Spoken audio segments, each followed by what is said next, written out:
E aí, pessoal, tudo bem? Vamos falar um pouco de estatísticas, porque quem me acompanha aqui por causa do Desimpedidos se lembra do Chico fazendo as minhas imitações e falando estatísticas, e daí o pessoal fica aqui cismando aí de eu falar estatísticas. Vou falar das estatísticas, mas aqui até um pouquinho meio contra elas, tá? Até porque eu não sou tão fanático assim, foi mais a imitação do Chico que o pessoal pegou, tá? Vou pegar o gancho do beisebol, mas a turma que não é do beisebol, não fuja do vídeo. O vídeo não é sobre beisebol, a gente chega lá, tá? Eu vou só explicar um pouco o que aconteceu na World Series, que é a final da Major League Baseball, o jogo que eu comentei na última terça-feira na ESPN. O Tampa Bay Rays estava jogando com os Los Angeles Dodgers e precisava ganhar o jogo para forçar o jogo 7, né? Os Dodgers venciam por 3-2 a série, se conseguisse a quarta vitória eram campeões. O Tampa venceu o jogo por 1-0, o jogo já estava se encaminhando do meio para o fim da partida. E o arremessador do Tampa estava destruindo, era o melhor jogador em campo. Né? Ele estava conseguindo vencer praticamente todos os rebatedores dos Dodgers que não conseguiam rebater os arremessos que ele dava, tá? Até que num determinado momento, na sexta entrada, ele cede uma rebatida. E imediatamente depois ele sai do jogo, né? E entram os arremessadores reservas, que são especializados em entrar no meio do jogo, né? São especializados em fazer esse serviço mais curto, mas eles não fazem o serviço direito, e os Dodgers imediatamente depois viram o jogo para 2-1, depois ainda fazem 3-1 e conquistam o título. Né? E daí ficou uma grande polêmica. Por que diabos o cara saiu do campo? Ele não estava cansado, ele estava jogando bem pra caramba, ele vinha sendo o melhor jogador em campo e ele saiu. Ele saiu porque as estatísticas diziam que era hora dele sair. Tá? E o Tampa Bay Rays é um time orientado fortemente pelas estatísticas. Eles pegam lá as planilhas, tudo, eles fazem toda a estratégia de jogo definido pelo que os números dizem, falam, não, beleza, então a gente vai agir assim, assim, assado, porque aqui tá, os números dizem que isso vai acontecer. E qual que era a questão? E funcionou muito. Porque o time que é dos 30 times do beisebol americano, é o que tem a 28ª folha salarial, ou seja, só 2 times pagam menos salários para os jogadores do que o Tampa, ou seja, um time muito barato, chegou até a final. Né? Então dá certo no geral. Mas nesse jogo, né, pessoal, mas por que diabo tirou o cara? Porque os números dizem que aquele arremessador, o Blake Snell, o nome dele, né, aquele arremessador, ele costuma ter mais dificuldades a partir do 50º arremesso, né? Depois de 50 arremessos, os arremessos deles começam a não ser tão bons, né? A bola de efeito não faz tanto efeito assim, tudo, e ele já estava com 73, se não me engano. Né? A partir da 5ª entrada do jogo, ele já não arremessa tão bem, já estávamos na 6ª, né? O jogo já estava então até mais se encaminhando para o fim, e também ele tem dificuldades quando ele vai enfrentar o mesmo rebatedor pela 3ª vez, e era o que aconteceu a partir daquele momento, então ele saiu. Tá?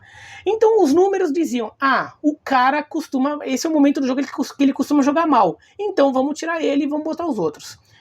E daí fica a questão, tinha mesmo? Porque assim, os números de fato mostram que ele costuma piorar a partir daquele momento do jogo.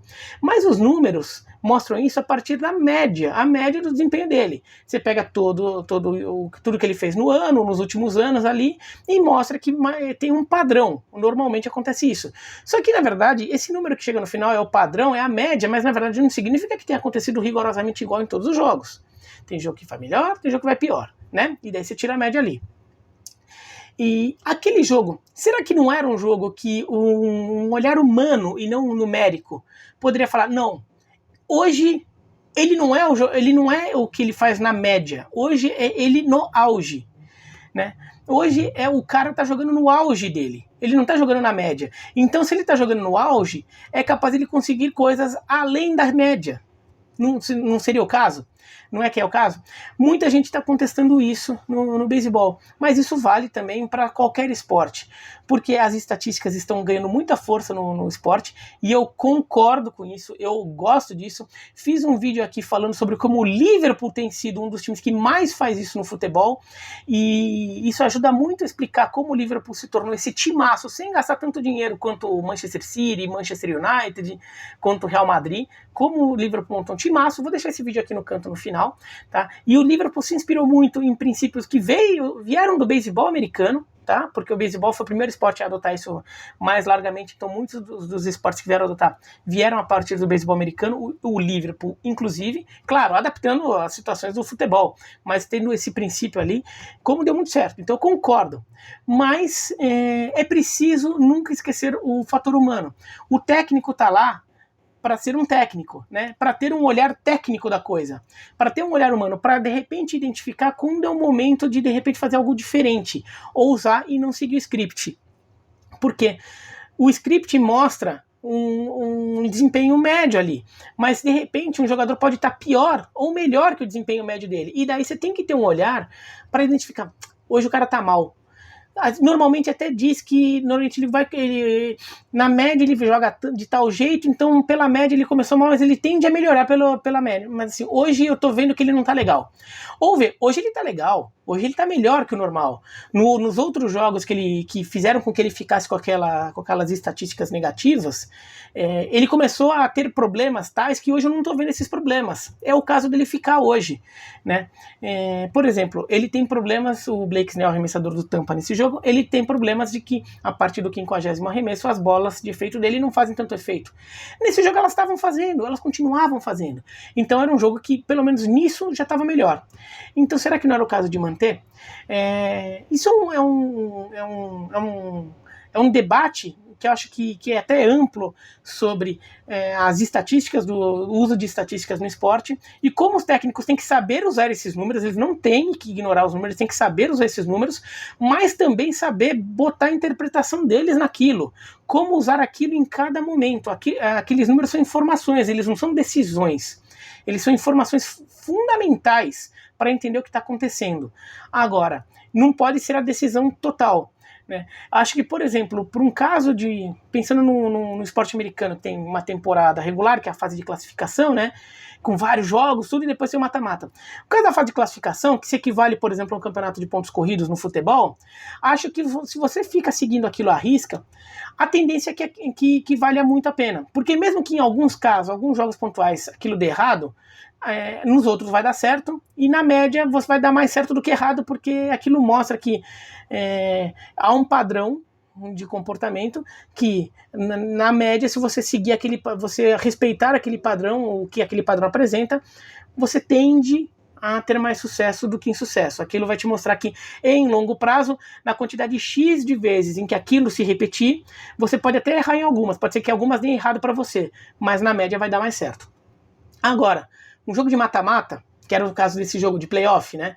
O jogo de mata-mata, às vezes é coisa pontual, porque às vezes a realidade do jogo é diferente da realidade que criou aqueles números. Às vezes ela tem números próprios, ela tem uma realidade à parte, né? Porque é um jogo mais complicado, é um jogo mais delicado, tem jogador que sente jogo decisivo, tem jogador que cresce em jogo decisivo, né? Tem jogador que sabe se impor sobre o adversário em jogo decisivo, tem jogador que não sabe, que se intimida com o adversário em jogo decisivo.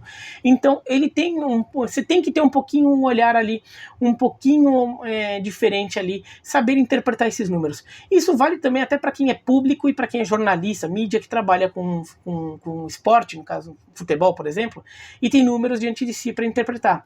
Você tem que sempre ver o número e ver o que ele diz em campo. Né? Você não pode só pegar o número e ficar chutando o número. Você tem que ver assim, o que aquele número está mostrando.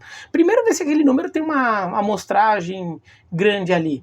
Né? Mas assim, quando você olha em campo, aquele número reflete uma realidade? Ou aquele número ali, ele te explica uma coisa que você não está conseguindo identificar? Isso daí é um número fundamental. É isso que as estatísticas mais bem utilizadas fazem. Elas conseguem mostrar algo que você às vezes até percebe, sente, mas não sabe de onde vem.